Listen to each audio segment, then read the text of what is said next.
Hello बच्चों, आप सभी का स्वागत है अपने YouTube channel Prabhas sir mathematics house में, PSM हाउस में।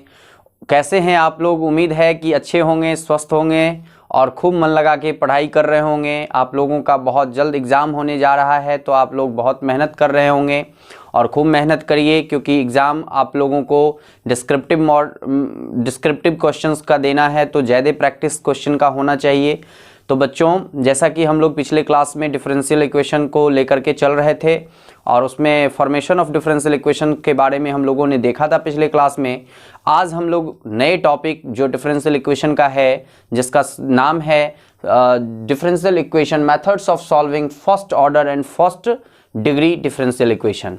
प्यारे बच्चों, मैं इसके संदर्भ में आप लोगों को आज एक दो टॉपिक कोशिश करूंगा कि आप लोगों को बताऊं एक दो क्वेश्चंस के साथ, और जो प्रैक्टिस ऑफ क्वेश्चन है जो एक्सरसाइज 9.4 से बिलोंग करते हैं, उसका मैं अलग से एक वीडियो बना करके भी बताऊंगा बहुत सारे क्वेश्चंस। तो प्यारे बच्चों, अभी हम लोग सिर्फ डिस्कशन करते हैं concept with one kind of questions. तो देखते हैं, जहां तक होगा आप लोग ध्यान से देखिएगा। प्यारे बच्चों, देखिए कि हम लोग आज फर्स्ट ऑर्डर और फर्स्ट डिग्री के डिफरेंशियल इक्वेशन का जो सॉल्यूशन है उसका मेथड्स इंट्रोड्यूस करने जा रहे हैं। तो सबसे पहला मेथड्स जो आपको इसमें पढ़ना है, पहला मेथड है आपका variable separable method. Variable separable method जो हमारा दूसरा मेथड्स है, दूसरा मेथड वो हम लोग पढ़ेंगे होमोजीनियस डिफरेंशियल इक्वेशन में। जो second kind of homogeneous differential equation होगा, उसमें हम लोग एक नए अप्रोच को देखेंगे। और तीसरा जो हमारा काइंड ऑफ डिफरेंशियल इक्वेशन होगा वो लीनियर डिफरेंशियल इक्वेशन होगा। इसमें भी एक थर्ड काइंड ऑफ अप्रोच हम लोग देखेंगे, लीनियर डिफरेंशियल इक्वेशन। यहाँ पे हम लोग इस तीन अलग अलग जो हमारे पास डिफरेंशियल इक्वेशन के फॉर्म होंगे, उसमें हम लोग अलग अलग मेथड्स को यूज़ करके डिफरेंशियल इक्वेशन को सॉल्व करने का तरीका देखेंगे। तो प्यारे बच्चों, अभी हम लोग सबसे पहले वेरिएबल सेपरेबल मेथड को देखते हैं, इसमें क्या करना होता है। तो प्यारे बच्चों, जैसा कि इसके नाम में ही स्पष्टीकरण है, वेरिएबल सेपरेबल मतलब वेरिएबल को सेपरेट कर देना। और हम लोग वेरिएबल सेपरेबल मेथड में वेरिएबल को ही सेपरेट करेंगे, और कैसे करेंगे वो मैं आपको बताता हूँ। जैसे कि आप मान लीजिए कि आपके पास जो डिफरेंशियल इक्वेशन है वो कुछ इस तरह का अगर आपके पास हो, जो कि लीनियर डिफरेंशियल इक्वेशन जो फर्स्ट ऑर्डर और फर्स्ट डिग्री का जो डिफरेंशियल इक्वेशन है वो आपको इस फॉर्म में अगर दिया जाए। तो प्यारे बच्चों, अभी इसमें जो हम वेरिएबल सेपरेबल मेथड को यूज़ करेंगे, तो वो क्या करेंगे उसको समझिए। मान लेते हैं कि जो फंक्शन fxy है, वह इसे लिखा जा सकता है कि यह f, या ऐसा ले लेते हैं px और hy के फॉर्म में है। तो प्यारे बच्चों, इसका मतलब ये हुआ कि हमारा जो फंक्शन है dy बाई dx, जो डिफरेंट डेरिवेटिव है, इसको हम लोग लिख सकते हैं px इंटू hy के फॉर्म में। ठीक है प्यारे बच्चों, अब हम लोग इसमें देखेंगे कि y वाला जो फंक्शन है हमारा, ये इसके प्रोडक्ट के रूप में हम लोग इसको लिखे हैं। तो इसका प्रोडक्ट जो हमारा है उसको हम सेपरेट करते हैं।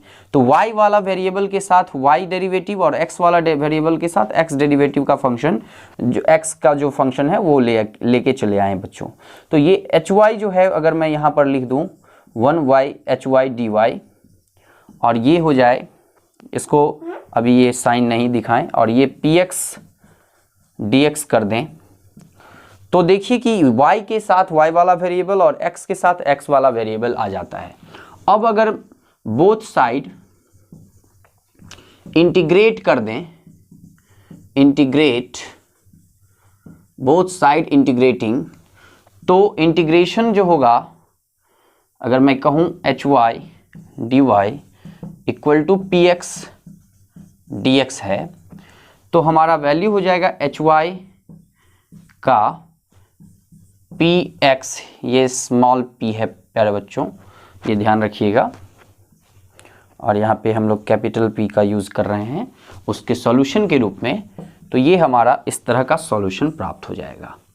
ये तो आप एप्लीकेशन जो है आप देखे होंगे कि किस तरह से हम लोग स्टेप बाय स्टेप क्या करना है, वो अप्रोच हमने आपको दिखाया। लेकिन एक एग्जाम्पल से मैं इस वेरिएबल सेपरेबल मेथड को एकदम क्लियर कर देता हूँ। जो आपके एनसीईआरटी का पहला क्वेश्चन है उसी से मैं पहले स्टार्ट करता हूँ और देखते हैं कि क्या करके इसमें आप इसको फाइंड आउट कर सकेंगे। तो प्यारे बच्चों, बढ़ते हैं क्वेश्चन की तरफ। क्वेश्चन से ज़्यादा आपको समझ में आ जाएगा कि कैसे हम लोग वेरिएबल सेपरेबल मेथड को यूज़ करते हैं। जो बच्चे इसको समझ लिए होंगे वो लिख भी लें, और नहीं लिख पाए हो तो स्क्रीनशॉट ले करके बाद में लिख लें, लेकिन इसको लिख करके ज़रूर रखें, जिससे कि आगे जब क्वेश्चंस के प्रैक्टिस में आएंगे तो बहुत सारे क्वेश्चंस का प्रैक्टिस करवाया जाएगा, तो उसमें आपको हेल्प मिलेगा। सबसे पहले हम एक क्वेश्चन लेते हैं। जो हमारा क्वेश्चन है वो है पहला question, dy by d x equal to है 1 minus cos x upon 1 plus cos x. चलिए बच्चों, सबसे पहले हमें इसको सेपरेट करना है। तो बहुत ही आसान है इसका सेपरेशन। देखिए कि सिर्फ ये x वाला फंक्शन है तो x से डेरिवेटिव निकाला जाएगा। मतलब हम इसको लिख सकते हैं x के रिस्पेक्ट में हम इसको लिख सकते हैं 1 minus cos x plus 1 minus cos x by 1 plus cos x D x. इसको उठा के इधर लेके चले जाएंगे। अब बोथ साइड इंटीग्रेट करेंगे प्यारे बच्चों। Both side integrating. तो इंटीग्रेटिंग जब होगा तो ये हो जाएगा dy और ये हो जाएगा 1 minus cos x upon 1 plus cos x D x. अब प्यारे बच्चों 1 माइनस कॉस एक्स और ये जो अब आपके पास मिला है और ये जो मिला है, ये दोनों आपका इंटीग्रेशन है, इंडिफिनिट इंटीग्रेशन। अब ये इंडिफिनिट इंटीग्रेशन तो आप बहुत सारा किए हुए हैं, तो अगर मैं इसका करूं तो y निकल करके आएगा। और 1 minus cos x by 1 plus cos x को क्या लिखा जा सकता है, ध्यान से फॉर्मूला को रिवाइंड कीजिए कि जब हम 1 माइनस कॉस एक्स की बात करते हैं तो फॉर्मूला हमारा क्या बनेगा, जैसे कि 2 कॉस स्क्वायर एक्स माइनस 1 होता है हमारा कॉस 2x। तो ये प्लस 1 वाला इधर चला जाएगा, तो 2 cos square x equal to cos 2x plus 1। इसका मतलब कि ये वाला जो वैल्यू है 1 प्लस कॉस 2x, इसको हम लोग लिख सकते हैं upon 2 cos square x by 2। एकदम आसान है। एंगल का आधा कर देंगे। ये एंगल यहाँ पे ट्वाइस है तो यहाँ पर उसका आधा सिंगल है। तो इसी तरह हम लोग अब देखते हैं 1 माइनस कॉस एक्स को क्या लिख सकते हैं। तो जैसे कि यहाँ पर आप जानते हैं कि cos square x minus sign square x ये होता है कॉस 2x। और अगर मैं इसको लिखूँ 1 minus 2 sine square x equal to cos 2x, तो ये इधर आ जाएगा, तो वैल्यू हो जाएगा 2 साइन स्क्वायर एक्स का कितना हो जाएगा प्यारे बच्चों 1 minus cos x means 2x। अब यही वैल्यू उसका एंगल आधा है तो यहाँ पर आधा वैल्यू ही पुट करेंगे, तो 2 साइन स्क्वायर एक्स बाई 2 और dx। तो 2 से 2 प्यारे बच्चों कैंसिल हो गया, ये हो जाएगा 10 स्क्वायर एक्स बाई 2 dx। अब प्यारे बच्चों 10 स्क्वायर एक्स बाई 2 का इंटीग्रेशन कर लेंगे तो कितना हो जाएगा। इसको हम लोग लिख सकते हैं, क्या लिख सकते हैं, sec square x minus 10 square x का वैल्यू पढ़े हैं 1, तो भाई 10 स्क्वायर एक्स का वैल्यू हो जाएगा सेक स्क्वायर एक्स माइनस 1। तो इसको पुट कर दीजिए बच्चों, 10 स्क्वायर एक्स के sec square x minus x by 2 minus 1 dx। अब सेक स्क्वायर एक्स किसका इंटीग्रेशन होता है बच्चों, तो 10x। सेक स्क्वायर एक्स का इंटीग्रेशन क्या होता है, 10x होता है, तो 10x बाई 2 माइनस 1 का x प्लस c। तो आप यहाँ से देखिए कि y का जो वैल्यू आ रहा है आपको प्यारे बच्चों, ये आपका सॉल्यूशन हो जा रहा है। तो डिफरेंशियल इक्वेशन में जो वेरिएबल सेपरेबल मेथड है वो कुछ इस प्रकार से हम लोग अप्लाई करते हैं। तो उम्मीद है कि बच्चों आप समझ में आपको आया होगा कि कितना आसान है वेरिएबल सेपरेबल मेथड, और इस मेथड को जान करके आप निश्चित रूप से क्वेश्चंस सॉल्व करना सीख जाएंगे। अगर कहीं पर दिक्कत होती है तो आप ज़रूर क्वेश्चंस को लेकर के आएँ और मैं आपको हेल्प करूँगा। एक क्वेश्चन जो मैं और लेकर के आपको बताने का कोशिश करता हूँ, आप ध्यान से देखिएगा। जैसे कि हमारे पास एक क्वेश्चन है, क्वेश्चन नंबर 6 है। मान लीजिए कि क्वेश्चन नंबर 6 को हम लोग करके देखते हैं क्या है इसमें, देखते हैं। क्वेश्चन नंबर 6 में जो क्वेश्चन है आपका,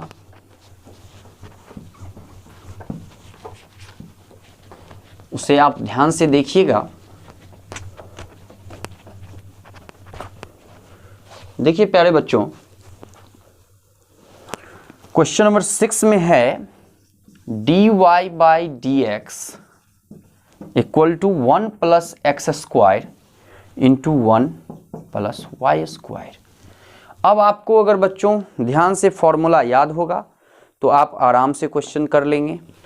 कैसे करेंगे, ध्यान से देखिए। सेपरेशन क्या है, dy का 1 by 1 plus y square, dx है, dy है। डायरेक्ट लिख दिए तो इससे कंफ्यूज नहीं होना है, इसको मिटा दीजिए। पहले क्या करेंगे, इसको करेंगे सेपरेट। तो dy by d x equal to है 1 plus x square into 1 plus y square. प्यारे बच्चों 1 प्लस वाई स्क्वायर को इधर लेके चले जाएंगे, dx को इधर लेके चले जाएंगे, तो हमारा dy upon 1 plus y square हो जाएगा और इक्वल टू हो जाएगा यहाँ पर 1 प्लस एक्स स्क्वायर dx हो जाएगा। प्यारे बच्चों कितना आसान है, इसको ध्यान से समझिएगा। यहाँ पर इंटीग्रेशन फिर से डाल दिए। देखिए अब लिखेंगे बोथ साइड इंटीग्रेटिंग। अब दोनों तरफ अगर हम इंटीग्रेट करते हैं तो बच्चों इसका हो जाएगा dy by 1 plus y square equal to ये हो जाएगा 1 प्लस एक्स स्क्वायर dx। अब अगर हम बात करें फॉर्मूला का तो आपको याद होगा कि 1 बाई 1 प्लस वाई स्क्वायर का फॉर्मूला क्या होता है प्यारे बच्चों। तो यहाँ पर फॉर्मूला अप्लाई कर दीजिए और आंसर आपको प्राप्त हो जाएंगे। तो इसका फॉर्मूला होता है प्यारे बच्चों, ध्यान से देखिए, ये हो जाता है फॉर्मूला tan इनवर्स y का। tan inverse y equal to हो जाएगा, ये हो गया x plus x cube by 3 plus c। तो प्यारे बच्चों अगर y का वैल्यू हम लिखें तो tan इनवर्स tan सीधा एंगल के साथ x plus x cube by 3 plus c भी लिख सकते हैं कोई, और ये भी लिख सकते हैं। सारा का सारा आंसर आप लिखा जा सकता है इस तरह से। तो कितना आसान है, ये 1 का इंटीग्रेशन करेंगे तो x होगा और एक्स स्क्वायर का करेंगे तो एक्स क्यूब बाई 3 हो जाएगा। प्यारे बच्चों तो बहुत ही आसान है इस सबको क्वेश्चन को करना। उम्मीद है कि आप सीख गए होंगे separable method, variable separable method, और उम्मीद है कि आपसे क्वेश्चंस बनेंगे। आप कोशिश करिएगा बनाने का, ज़रूर बनेंगे। एक क्वेश्चन आप और देख लीजिए। क्वेश्चन है आपका, एक क्वेश्चन नंबर 11 को भी देख लीजिए। 11 एक लैंग्वेज वाला क्वेश्चन देख लीजिए। जैसे कि क्वेश्चन है 17, इसको देख लेते हैं। क्वेश्चन नंबर 17 है प्यारे बच्चों,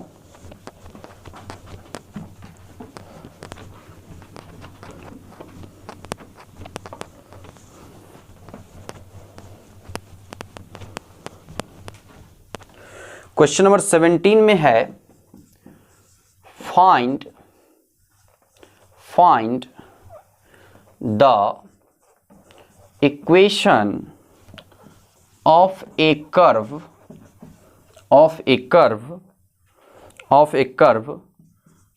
passing through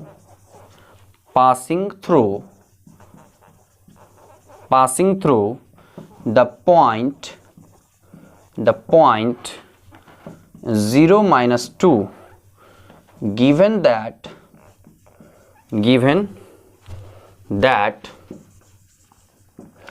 at any point xy on the curve on the curve. The product of the slope of its tangent and y coordinate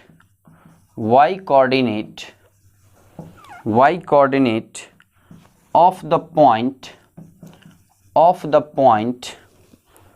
point is equal to the x coordinate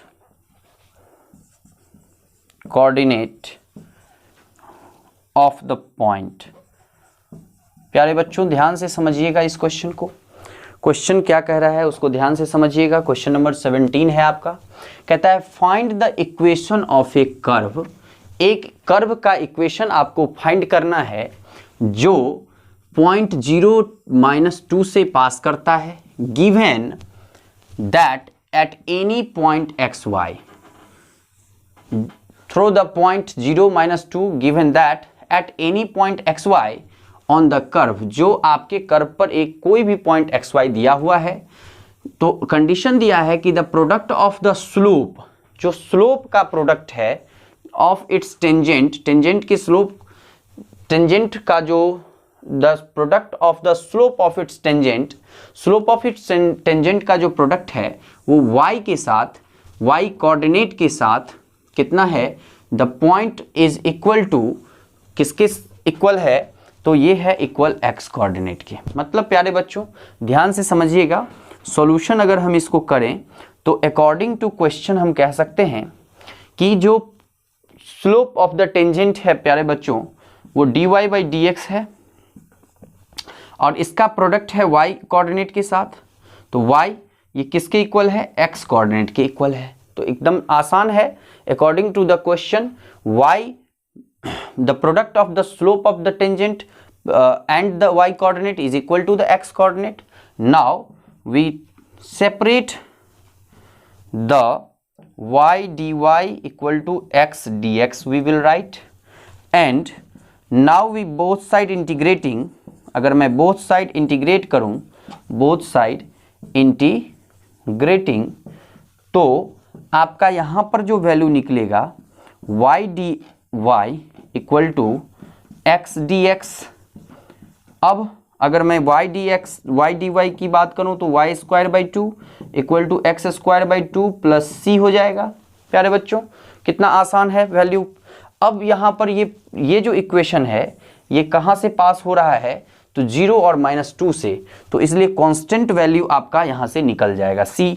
तो put करिए 0 किसके लिए, x के लिए, तो x अगर 0 put करते हैं तो y कितना पुट करना है, -2, तो -2 का whole square upon 2 equal to 0/2 plus c हो जाएगा। प्यारे बच्चों ये हो जाएगा -2 का होल स्क्वायर अगर करते हैं तो ये आपका कितना वैल्यू हो जाएगा, 4/2 इक्वल टू 0 प्लस c का वैल्यू यहाँ से 2 हो गया। अब अगर यहाँ पर 2 पुट कर दिया जाए प्यारे बच्चों तो y² upon 2 equal to x² 2 plus 2 solve करेंगे प्यारे बच्चों तो y² इक्वल टू 2 2 जा 4, 2 से 2 कैंसिल, x² प्लस 4, ये आपका सॉल्यूशन हो जाएगा कर्व। जो कर्व आप इक्वेशन ऑफ कर्व ढूंढ रहे थे प्यारे बच्चों वो आपका ये हो जाएगा। तो कितना आसान है आपको क्वेश्चन करना ये आप भी समझ रहे होंगे और इतने ही आसानी से आप भी कर लेंगे। उम्मीद है कि सारे क्वेश्चंस आपसे बन जाएंगे। अगर कोई क्वेश्चन में प्रॉब्लम हो तो आप ज़रूर कमेंट बॉक्स में क्वेश्चन नंबर टाइप करें, हम उसका भी सॉल्यूशन आपको ज़रूर बताएंगे। प्यारे बच्चों उम्मीद है कि आज का क्लास आपको अच्छा लगा होगा। अगर आप कुछ सीख रहे हैं तो निश्चित रूप से इस क्लास को अधिक से अधिक शेयर करें, लाइक करें और सब्सक्राइब करना ना भूलें, क्योंकि जितना आप सब्सक्राइब करेंगे, शेयर करेंगे और लाइक करेंगे उतनी ही ताकत से हम आपको और भी अच्छे से पढ़ाएंगे और आपको जितना अधिक से अधिक बेनिफिट दे पाएंगे हम, वो आपके द्वारा दिए गए सहयोग से हम कर पाएंगे प्यारे बच्चों। तो उम्मीद है कि आप लोग सहयोग जरूर करेंगे। अधिक से अधिक वीडियो को शेयर करें, सब्सक्राइब करें और लाइक करना ना भूलें। थैंक यू बच्चों आज के लिए।